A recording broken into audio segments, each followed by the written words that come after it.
欢迎来到新闻频道。当您订阅频道时，演员们会很高兴。被骂5年资源咖，全网抵制到综艺女王，孟子义凭什么翻盘？并不是因为她的笨蛋美人人设被重新定义了，也不是因为她和李云瑞一起系安全带的照片曝光了。另外一件事情是，在2026年的6月19号的时候，她是娱乐圈中新番位规则实施之后的第一个因为在公开排名中失去了一番的位置而被淘汰下来的女演员。因为她的名字是梦，所以有八卦，和姓何都是七话。因为少了一点，所以好不容易吃到嘴里的东西又掉了下来。评论区立刻炸开了锅，这是不是命中注定要遇到霉运的说法也出现了。内娱倒霉担当这个说法也被提出来了。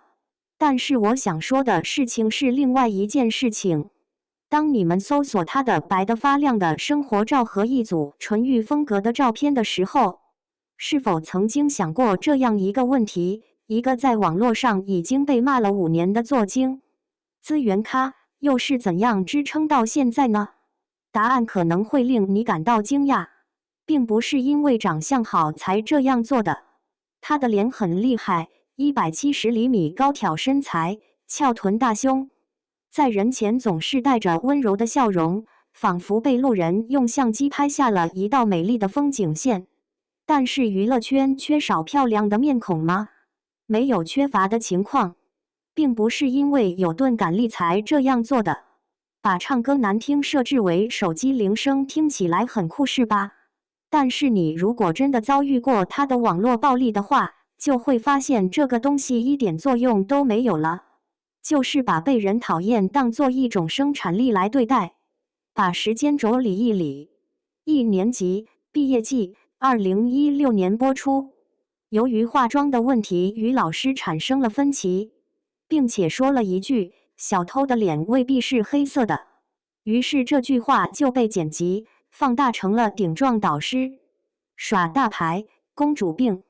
一夜之间，在网上就有人开始指责他了。陈情令2019年播出，他在剧中所扮演的角色是温婉的人物，在整个剧本中只有几十秒钟左右的时间，于是带资入组，硬性要求增加拍摄量的留言满城风雨。骂他的文章有100多条，每一条都有90多行，并且逻辑非常严谨，就像一篇学术论文一样。有人在私信里把钱转过去，并留下一些不好的言语，还有人用照片来代替自己的名字，甚至直接打电话给对方的母亲。整整9个月的时间内，没有人来找他拍戏，也没有人邀请他参加综艺节目。换成你是能承受住的吗？但是他坚持了下来，并且他做了非常残忍的事情，就是没有马上去洗白，而是把过去的黑历史当作自己的人设武器。50公里桃花坞2021年播出。拿着锅铲去追赶李雪琴抢烤肠的人，五音不全还敢在大庭广众之下唱歌，结果被张翰指挥做菜，于是就反驳说不能惯着她。这时才发现这个女孩并不是一个坏人，而是只有一头猛虎而已。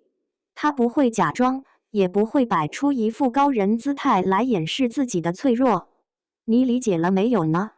当年被指责为错的地方，在如今看来都是真实的证据。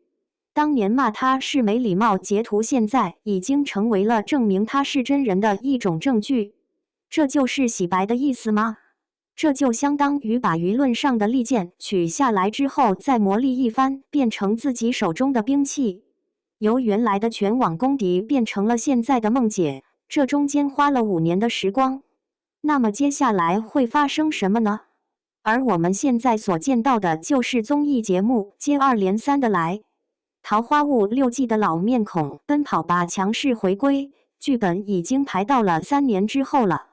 海边无尽下宣布了主要演员阵容将门独后和王鹤棣一起出演，写真一集接着一集，生图一张比一张好看。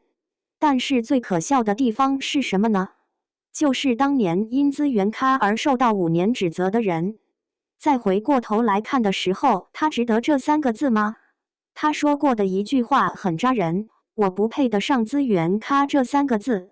有很多我想演的角色没有被选中，我很想要做一名资源咖。你看，他的自我调侃要比别人的更厉害一些。那么我们再来看一下最初提出的问题，他是如何实现逆转的呢？并不是因为他的样子变得更好看，其实也的确越来越好看。也不是因为他的好运来了，新规定的第1条就是砸在他的头上，这是好运吗？而是在于他把被人讨厌这件事情变成了一个正面的价值。别人受到批评之后会躲避哭泣，而他则把别人的批评当作一种动力来使用。别人忙于塑造自己的形象，在节目中却以素颜啃鸡爪的形象出现。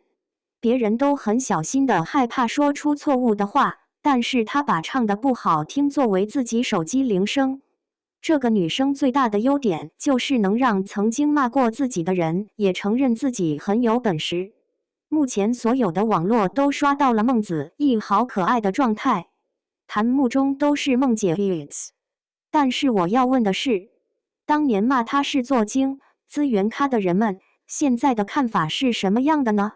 是不是因为自己当年骂人了，所以才这样呢？或者认为这个女人值得拥有现在的所有吗？评论区见。